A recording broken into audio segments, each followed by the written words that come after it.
My name is Larry Froelich. I am a senior attorney and a grandpa.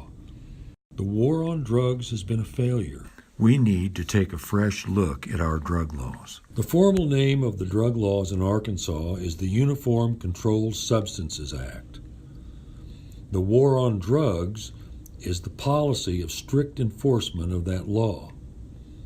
The outcome of the war has not been good. 50 million people have been arrested in the U.S.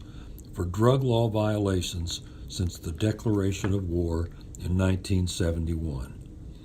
Over 400,000 have been arrested in Arkansas. Billions have been spent nationwide enforcing the Controlled Substances Act. Hundreds of millions have been spent in Arkansas. Enforcement of that law has been strict, and extreme punishments have been the rule. Nevertheless, after decades of pain and suffering and extreme expense, illegal drugs are still widely available, dangerous, and cheap. Last year, over 72,000 people died of drug overdoses in the United States. Thousands more died fighting over who gets to sell the drugs. Hundreds of thousands of people are seeking emergency room treatment for drug overdoses and poisonings.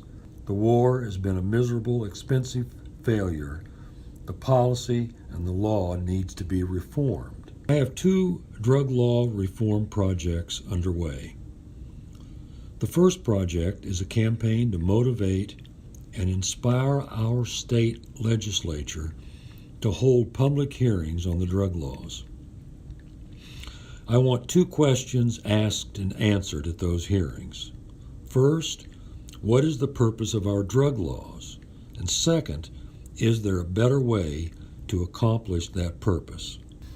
My second project concerns a group of badly overpunished drug offenders. In 2011, maximum punishments for drug offenses involving small amounts of contraband were substantially reduced by Act 570. Unfortunately, the sentence reductions were not made retroactive. As a result, many inmates are serving sentences that exceed the maximum allowed under present law. These sentences are no deterrent to anyone because they can no longer be imposed. Here are some examples of overpunishment.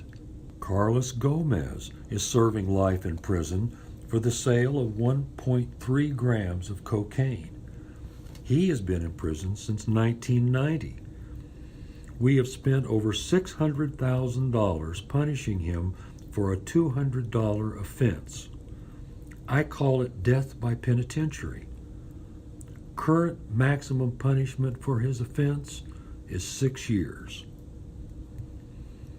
Joe Jones was a petty drug dealer. In 2010, he was caught selling 3/1,000ths of an ounce of cocaine. He was sentenced to 157 years in prison. We've already spent $150,000 punishing him for a $40 black market transaction. His parole date is 2047. If we don't get him out, his incarceration will cost us over $800,000, and his entire life will have been lost over a $40 offense. There are over 100 men like these in our prisons.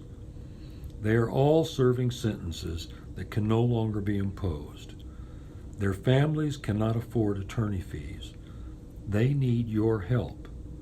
Without your help, most will die in prison. Thank you for taking time to listen. Your interest is appreciated. Want to support the campaign? Like our Facebook page, share this video, and send us your donations. Your support isn't just appreciated, it is urgently needed. Help Larry get the state legislators' attention through your likes, shares, and funding. Together, we can bring drug law reform. Visit larryscampaign.com to learn more or get involved. It's time we take a fresh look at our drug laws.